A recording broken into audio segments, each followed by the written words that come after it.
ছটা বাজে না চকলেট চকলেট আমি বন্ধ খাইছি। এগুলা খাবেন না? হ্যাঁ চকলেট? হ্যাঁ বন্ধ খাই খরা খাইছি ভাত খাইছি।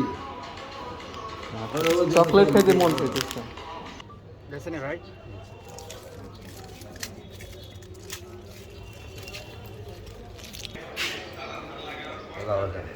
এবার খুশি না? ছটা বাজে না বা না, ছটা 6টা বাজে না। বাজতে আরো আধা ঘন্টা আছে।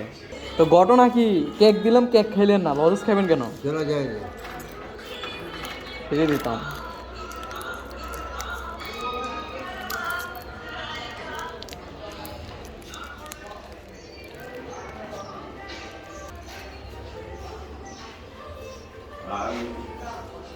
খুশি নেই, যাই। হ্যাঁ কোথায় যাবি? কি কোথায় যাবে? আসি, এখানে আসি, এখানে আসি। ওই না হুম।